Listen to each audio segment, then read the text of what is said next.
પર ભારતીયોએ ભારતીયો ઉપર અત્યાચાર કર્યો ધર્મના આધારે, બીજા ચિત્રમાં આપણે જોયું જાતિના આધારે અત્યાચાર થયો. હવે ત્રીજું ચિત્ર જો તો તમને શું યાદ આવે? લોકડાઉન.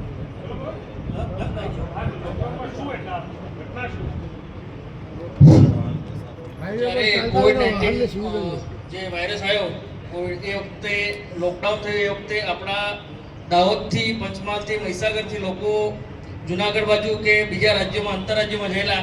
એ વખતે ઘરે આવવાની પણ સુવિધા નથી, તો આ લોકો ચાલીને છેક દાહોદ સુધી આવ્યા હતા, રાજસ્થાન ગયા હતા.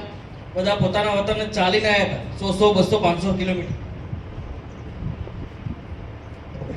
કોરોના વખતે ખાલી આજે જુનાગઢ અને આ બધા લોકો ચાલીને આવ્યા, એ બધા કોણ હતા?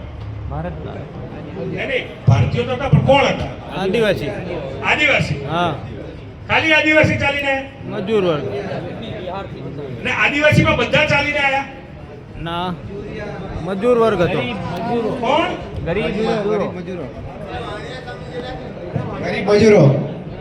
ગરીબ મજૂરો. તમારા ગામમાં આજુબાજુમાં કોઈ મામલતદાર, કલેક્ટર, પીએસઆઈ, પીઆઈ, સરકારી અધિકારીઓ, ઉદ્યોગપતિઓ કોઈને ચાલીને આવતા જોયા હતા? ના. કે શેમાં આવતા હતા? અચ્છા, આ ચાલીને એમને લોકડાઉન તો નડ્યું જ હશે ને? તો એમની ગાડી તો સરસરાટ ગામમાં પહોંચી ગઈ.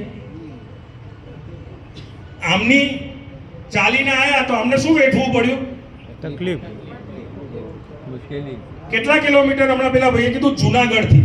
એટલે જુનાગઢ અહીંયાથી હું માનું છું કે 500 કિલોમીટર જેટલું દૂર હશે. એ 500 કિલોમીટર ચાલીને આવનારા મજૂરોને પોતાના પરિવાર સાથે રસ્તામાં કેટલી બધી પોલીસ ઊભી હશે, દંડા ખાધા હશે કે નહીં? તો આ 500 કિલોમીટર દૂર પોતાના ઘરે આવવા માટે ચાલવું પડે, અત્યાચાર ભોગવવો પડે, પોલીસના દંડા ખાવા પડે, તો એને ઘર જેવું લાગે ખરું?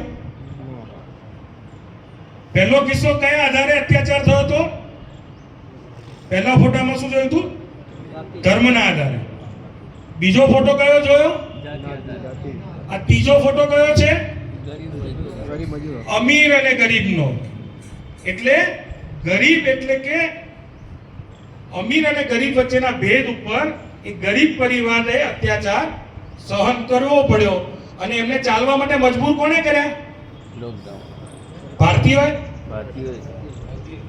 નિર્ણય કોણે લીધો? ભારતીય. સરકાર હોય કે વિપક્ષ હોય, મૂળ તો ભારતના લોકો. તો નિર્ણય કોણે લીધો? ભારતીય. મજબૂર કોને કર્યા? ભારતીયને. તો આને આ દેશમાં ઘર જેવું મહેસૂસ થાય ખરું આ મજૂરને? જેના પરિવારે દંડા ખાધા હોય, જેને પોતાના બાળકોને ને પત્નીને 5 કિલોમીટરો સુધી ચલાવ્યા હોય, અને માત્ર વાંક એનો શું? તો એ ગરીબ મજૂર વર્ગમાંથી આવે છે. નેક્સ્ટ. હવે આ જે ફોટો છે એ જોઈને શું યાદ આવે? એ જ સમયગાળાનો છે, કોરોનાનો છે. કોણ ઓક્સિજન. કોણ બોલશે?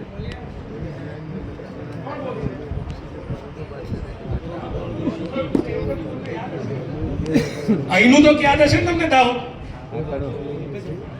તો યાદ હશે, તમારા ગામનું, તાલુકા. કોરોના વખતે લોકોને ઓક્સિજન નહીં મળ્યું અને ઓક્સિજનને કારણે ઘણા લોકો મરી ગયા. એ વખતનું આ દ્રશ્ય છે. અને લોકોને લાશ બી નહીં આપી અને અહીંયા